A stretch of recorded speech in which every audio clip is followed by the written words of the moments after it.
Hello everyone and welcome to part 2 of becoming an on-chain analyst today. Now today you'll learn all about the EVM tables, mainly the core and easy tables, and then we'll dig into querying an easy table, and there'll be a challenge as well at the end that you can attempt at home. Now this is a series meant as a guide for anyone wanting to start their analytics journey today, and so there is a part 1 if you've not checked it out. In that video, I've talked about the 4 big categories of what I think all on-chain analysts should master, or should I guess master. So do check out part 1 if you've not watched it. And yeah, let's get right into it. So the first thing that I want to introduce is, I guess, the core, or what I call the core tables on EVM. So if you look at any EVM chain like Base, Blast, BSC, Ethereum, there will be the core schema, and under the core schema there are lots of different tables, but the main tables where all data is mainly derived from are these 4 tables: blocks, transactions, event logs, and traces. Now I've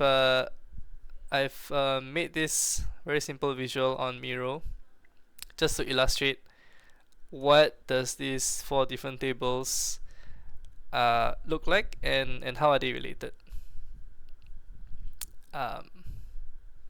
Okay, so when we request data from the node, we typically get these 4 different types of data, right? One is blocks, and on the block level, we don't really get much thing. We get the block number, we get how much gas is used, what is the gas limit.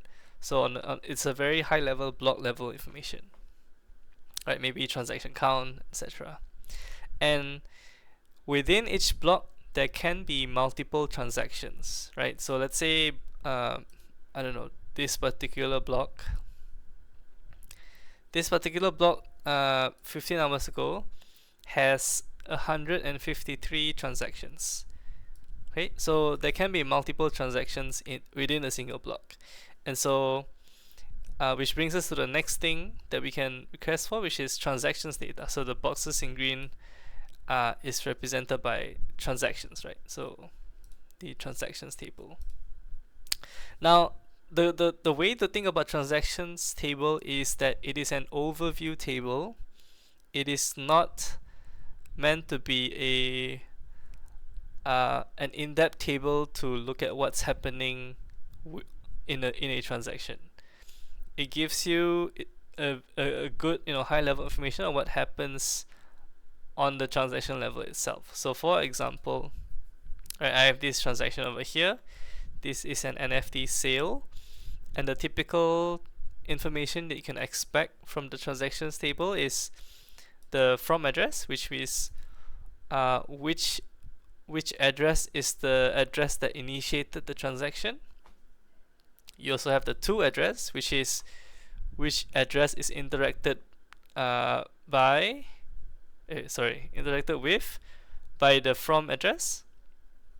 And then you will also have stuff like transaction fee, gas price, and then in the recent ones after EIP 159, how much gas is burned. No, actually, that might be in the blocks instead of transactions. But yeah, so again, high level information. Not much thing you can analyze. Maybe if I were to give another example, imagine, so I'll just go to OpenSea. Let's say I want to buy a little Pudgies. So imagine if my wallet MetaMask is connected to this site, to OpenSea, and I click buy now. When the MetaMask pop-up comes up, I click approve, or like yes, go through the transaction. If that transaction goes through, you will see when you see it on Etherscan, your from address is the address that is connected to the site, when you click when you perform the transaction on MetaMask. And then the to transaction will be OpenSea's contract address. Okay, so that's how you would think about the from and to address over here. So transaction table mainly used for summing up transaction fees, also mainly used for getting the number of addresses that have interacted with a particular contract. Alright, moving on. So just like how a block can have multiple transactions, a particular transaction can have multiple events. Now, this brings us to our third table called event logs, but actually event logs, it comes with transactions. If you get this data from the node, it's actually called receipts, and we take out these receipts from transactions, make it into its own table so that it is easier to see what's going on. So an event log is a table describing all events that occur in any given, for a given transaction, right? So you may ask, why would a single transaction have multiple events? So one example is, if you buy an NFT on OpenSea, a possible event could be an event describing the sale itself, right? There may be an event saying, the buyer is this person, the seller is this address, this is the sale amount, right? And then there will be an event of a transfer of the NFT to the buyer, right? It could be a transfer of the NFT from the seller to the buyer. And then if the sale is in, let's say you bought it with USDC or WEF, then there will be a transfer of the sale amount from the buyer to the seller. Right, so there are multiple events that can be emitted within a single transaction. Okay, so that's the third table, event logs. And event logs is where I think you will spend most of your time, because it describes all the events that occur, or all the events that are emitted for a particular transaction. So if I click on logs on Etherscan, these are all the event logs. So you can see here, for example, this is Blend, which is Blur's NFT lending contract.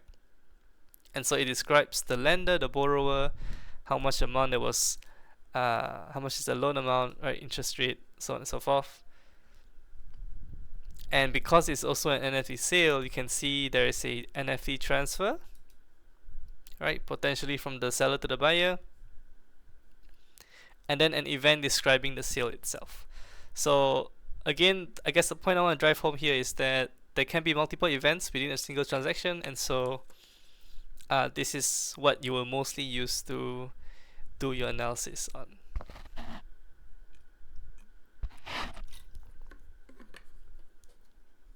Alright, and the last but not least, we have a traces table. So traces, really, it's like the atomic view of what happens in a transaction. So notice how everything that happens in a transaction are like, they're all smart contracts, right?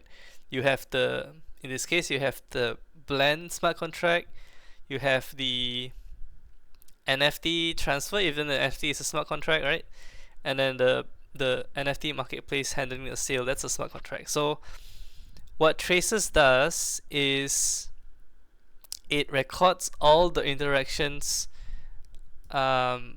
within smart contracts, and also your initial call to the smart contract. So you make a sale, that call potentially would make a call to the NFT address and say, hey, I want to make a transfer. So then a transfer would happen, and then, hey, I want to make a sale transfer, so then a sale would happen. So in essence, it is like a more complete version of event logs, but it is a little harder to analyze. So I would say, if you're starting out, event logs, right? Start with event logs, and then gradually, as you find things to analyze, information that is not present in event logs, those would normally appear in traces, and that's where you would go to traces. Alright, I think that is it for the core tables. Now, how does how can you make use of these tables today, right? And to that, I would suggest actually to use the easy tables. So if you notice here in the core schema and also in other schemas, there are tables with the easy prefix. For example, easy balance deltas, easy native transfers, token transfers, right? And so I would recommend starting out with the easy tables because the easy tables already categorize certain actions on the blockchain that is commonly used in your analysis. For example, in this transaction itself, there is a transfer of NFT, there is a transfer of tokens, right? This is a token, and then there's a transfer of ETH, right? So instead of manually trying to look at event logs and pulling out all this information, right, as filters, you would use the easy table because it already is it is based on the event log and it pulls out all this information for you easily. So let me just demonstrate what I mean. So first, let's use the token transfers. Where is it? Easy token transfer. Okay. So select all from the table, and then we'll just do a limit 10 right for now, just to see what we have to work with. Alright, so we can see that it has a transaction hash, and then we'll skip all this and then go to here. Contract address, in this case it is the token address. Okay, and then from address means because this is a transfer, so the token is transferred from who to who, and then you have the amount columns. Raw amount just means the amount of tokens transferred without adjusting its decimal places. In this case, this token has 18 decimal places, and so after adjusting for the right decimal place, you would have this amount. And then amount USD is we join in the prices table to get the amount USD. So for common tokens like USDC, WEF, ETH, we would have the amount USD most of the time, but for obscure tokens, the amount USD may not be present. And so if you're doing some amount analysis, always good to check if the amount USD is available. If not, you can use the amount column. Okay, so in this case, let's query this transaction. So you will put where transaction hash is this, and then again always add a timestamp filter. This is a transaction 22nd July, so I'm going to do block timestamp date 22nd. Okay.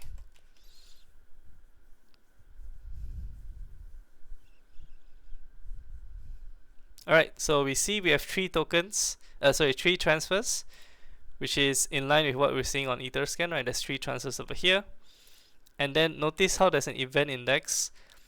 This just means the order of the event logs in the block. So I like to click on this to arrange it by ascending order. So this comes first, followed by this and this.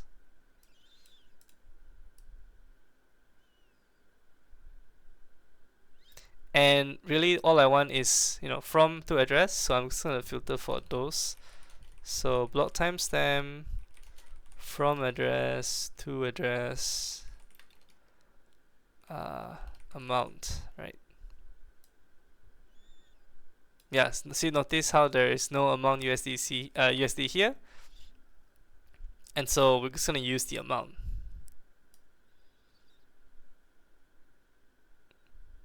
I think that's it. So let's run this query again and see what results we get. Alright, so this we're filtered down to what information we need. So we see that, this address transferred to this address, and then this address transferred to this, and then this address transferred to this address with this amount.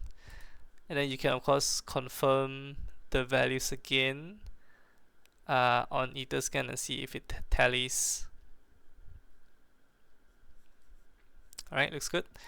An extra tip here, if you see this address where it says 0x00, a bunch of zeros,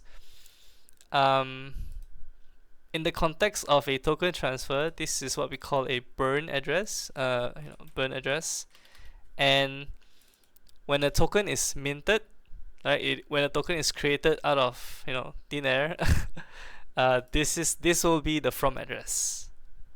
So in essence, whenever you see from address is this address, you know that this particular event is describing the token being minted. Okay, and when you see addresses sending it to this 00 address, that means they are sending tokens over to this address, and because these addresses are you cannot access this address, you can sort of assume that those tokens are burned, right? They are lost in circulation, so to speak. So that's a tip for you. And yeah, let's see what else. I think I should include a contract address here, just to know what is the token address that we are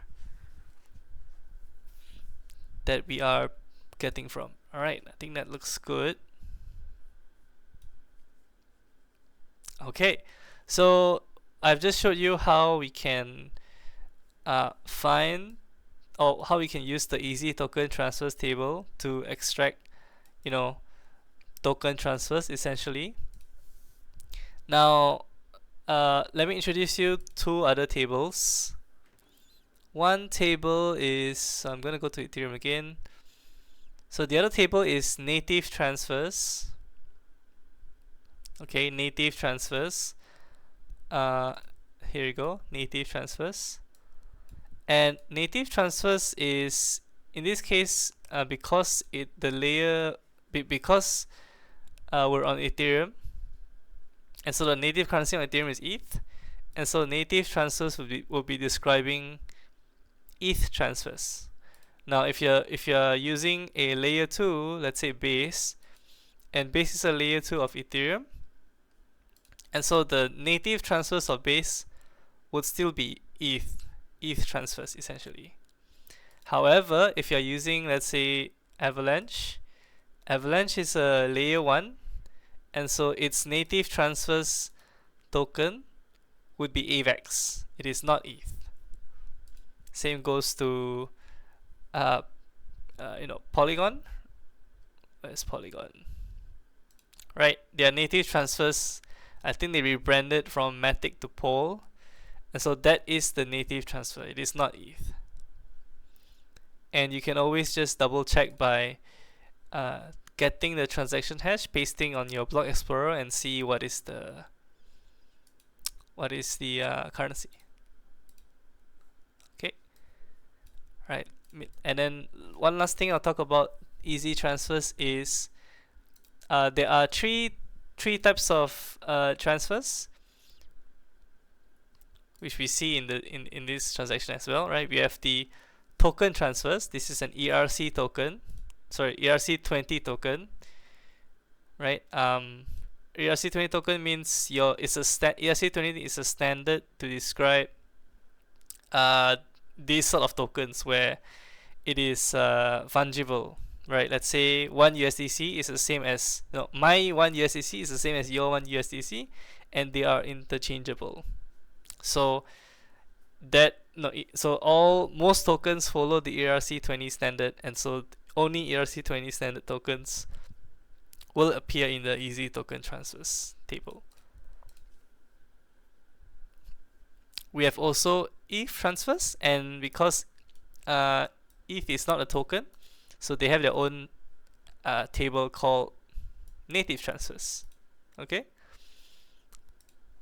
and then we also have I guess the more fungible, non-fungible tokens or NFTs, and those live in another easy transfers table called easy NFT transfers. So if you navigate to the NFT schema, there is the easy NFT transfers over here. And so easy NFT transfers would describe, as the name suggests, NFT transfers in a particular transaction. So if you were to query, select all from this table where the transaction hash is this, you would see that it is showing a transfer from this address to this address, where the NFT address is this, and because it is a NFT, it has a token ID. And then one little extra bit of information, if you know a little bit more, the NFT transfers table contains both ERC721 and ERC 1155. So those are the two standards that are present in the NFT transfers table. Okay. What else? Okay, maybe let's do some aggregations with the token transfers. So in this case, let's see. I'm just gonna pick, this address, this random address, and I'm gonna ask the question: how much of the blur pool token was transferred to this address? Okay, so I'm gonna filter for to address, which is the receiver address, is this address, is some random address that I found, right? And then I'm gonna ask, how much blur pool, gonna copy the token address, right? And contract address equals to this. And then let's just say since the start of July. So what this does now is it is pulling all token transfers to this particular address, and I'm filtering for when the token address is blur pool.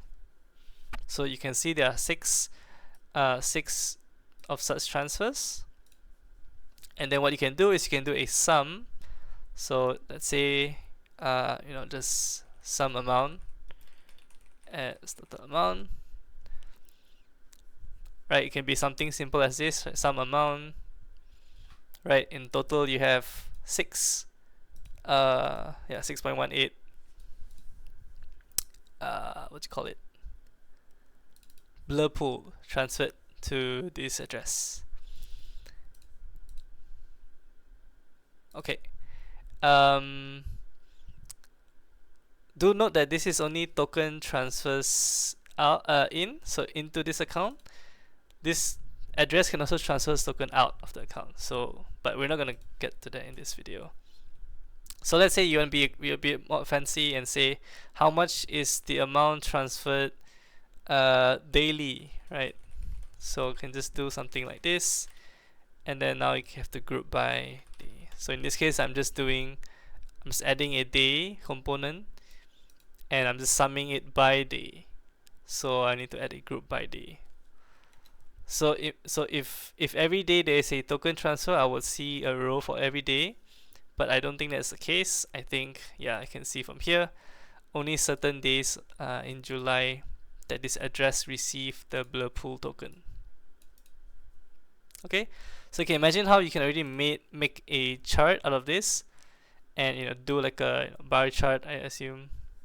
But of course, this has very little meaning because we just selected a random address and we selected a random contract, right? Token address. Now, what if we change this to be a little bit more something interesting, right? So, what if we use the to address as the treasury address for pudgies, for pudgy penguins? So I did a bit of research, and I think this is the treasury address. How I did this is I used the NFT sales table, filter for when it is a pudgy NFT, filter for when the creator fee is more than 0, and that tells, and I match the amount with the amount I see on the table. So it tells me that this address is the treasury address for sorry, not treasury address. It is the address that receives the royalty fees whenever there is a royalty attached to a pudgy penguin sale. So I want to know what sum of tokens transferred to this address. Okay, and because I don't know what are the contract addresses sent, I am going to remove this line, and I'm just gonna say because I don't know what to sum, I'm just gonna say just tell me what is available. So contract address, right, amount, I think there's a symbol maybe, and yeah, just run that. Let me see what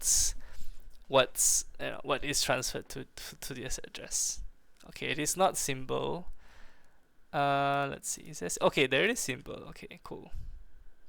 So I see there is wef transferred, and this is blur pool. Blur pool has no symbol. So we can make some analysis. So for example, we want to say how much rep ETH was transferred. So we're gonna use this token address, which is rep ETH,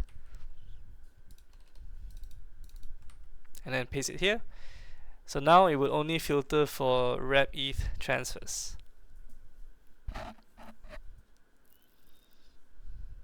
Voila. So all of July so far, there's only been 3 transfers of WEF to this address, and this is the amount. And so you can see how you can already begin to think about summing this amount with respect to the different token addresses, right?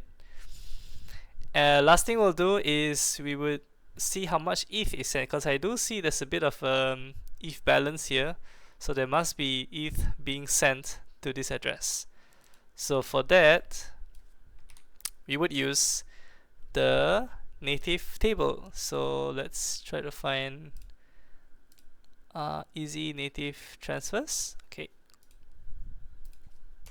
So select all from, and then I'm going to copy this, where timestamp is this, and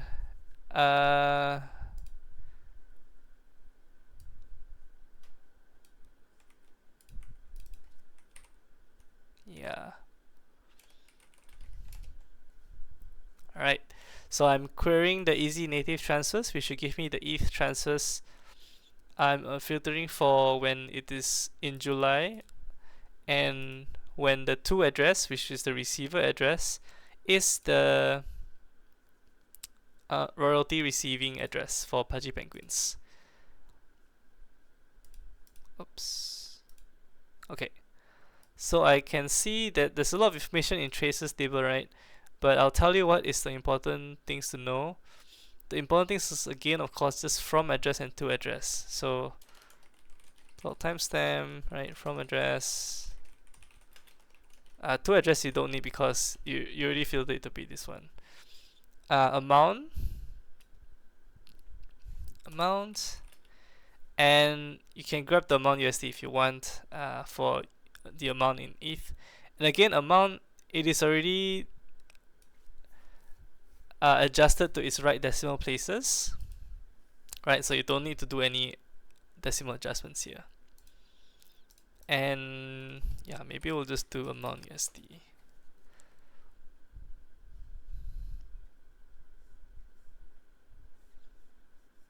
Voila, there you go. So here is a sample of 10 transactions where ETH is being sent to our Pudgy Penguin's royalty address. This is how much is being sent. This is how much is it in USD. And so you can do again a summation like how we did here, but use the native transfers instead. Okay, so I'll again do an example. So block timestamp, cast it as a date, and then this time maybe I want to use the amount USD. So sum amount USD as, I don't know, daily USD. And then because we're doing a summation, there needs to be a group by. So group by date.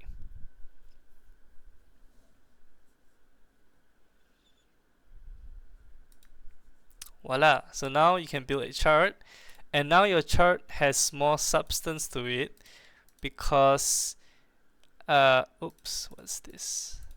Has more substance to it because now there is a reason why you choose this address, which is because you want to see how much royalties are being sent to the Pudgy Penguin's royalty address daily in ETH or in USDC.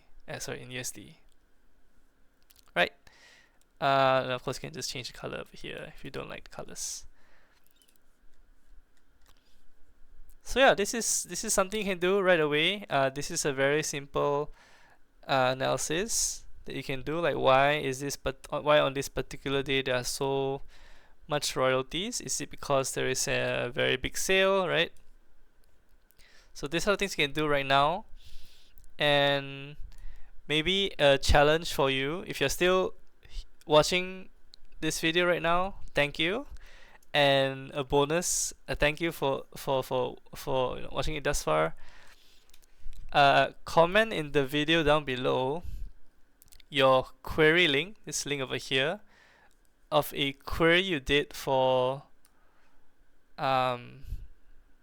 daily ETH transfers to a particular address of your choice. So it could be,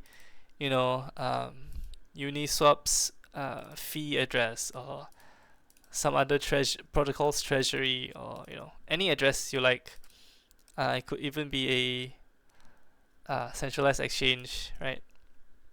I recently saw Bitwise announcing their addresses for the Ethereum ETF, and so you can also use these addresses. Comment, do the query, right, of daily ETH transfers or daily USD transfers to the address, and then paste your query, and then I'll give you a review as well. And I think that's it for the video. Thanks for watching, and I'll see you in the next one. Bye.